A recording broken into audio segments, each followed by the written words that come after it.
Could Nanaimo's past come back to haunt its future? Coal mines were dug all over the island in the 19th and 20th century, and sinkholes have opened up underneath intersections surrounded by family homes. Join me to see how this is possible and the historical mine locations here in Nanaimo, British Columbia.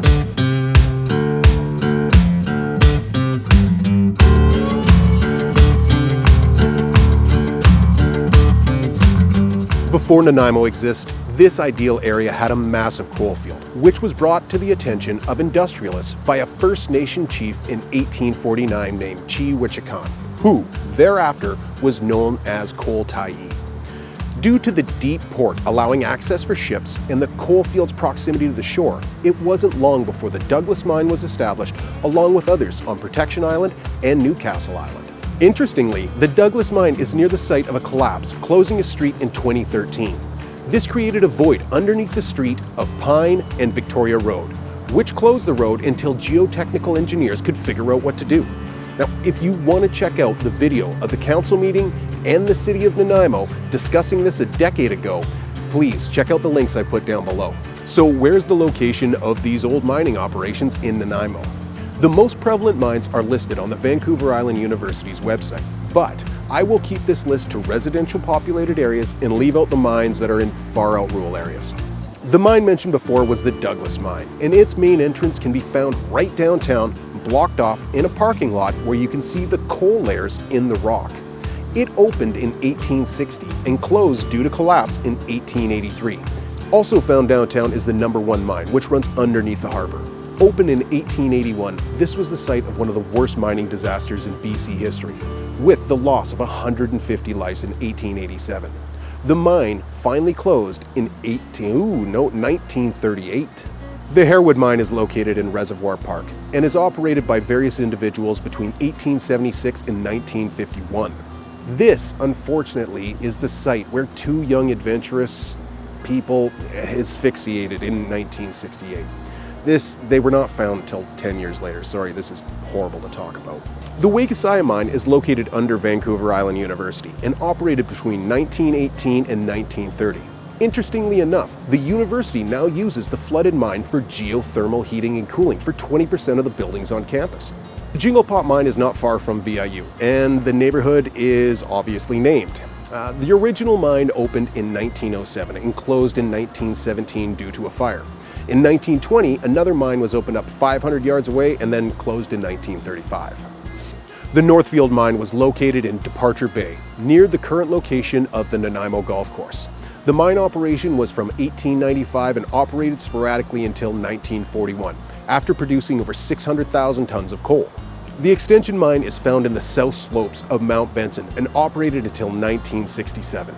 There's some wild history up here. Accidents in 1901 killing 16 people, and another accident in 1909 killing another 32 people.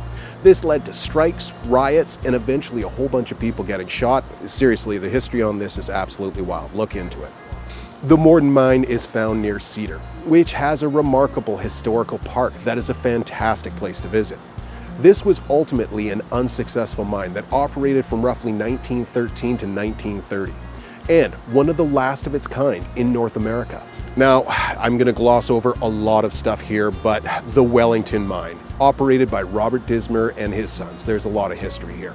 There were a number of mines near Divers Lake and North Jinglepot running south along the Nanaimo Parkway. These mines operated from roughly 1871 to 1899, when production moved elsewhere. Further south is the East Wellington Mine, which runs along the Nanaimo Parkway in the Jinglepot area among a ton of farmland.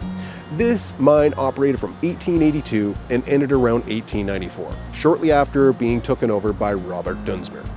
Now, even further south is the South Wellington Mine, and it is a little-known area of Nanaimo that was its own town in the not-too-distant past. It operated from 1907 to 1939, during which tragedy struck in 1915. When 19 miners drowned in a tragic accident.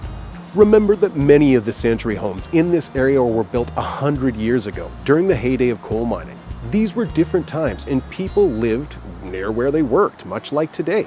Some of these mines were 25 feet below the surface, others were 250 feet or more. The most accurate place to get valid approximation of these mines is by contacting the city of Nanaimo. Links down below. These highlighted areas are very specific, and I've only reviewed one title for a property built over a mine in the Diver Lake community a while ago. This fact was explicitly highlighted on the title and brought to everybody's attention before viewing the property. Apart from that, I've not seen anything that would cause concern regarding land subsidence. This rich history gave rise to the spectacular place, now a mecca for those who love nature. Without the development of natural resources in the past, Nanaimo would not have the ferries, seaplane, and ports that allow us to come and go from the island so quickly. Being here feels like you're on a different planet, where things are friendly, calm, and beautiful. With that in mind, I hope you get to live the island life soon. And if you want to learn more about doing so, I'd definitely check out this video right here, or this video right here.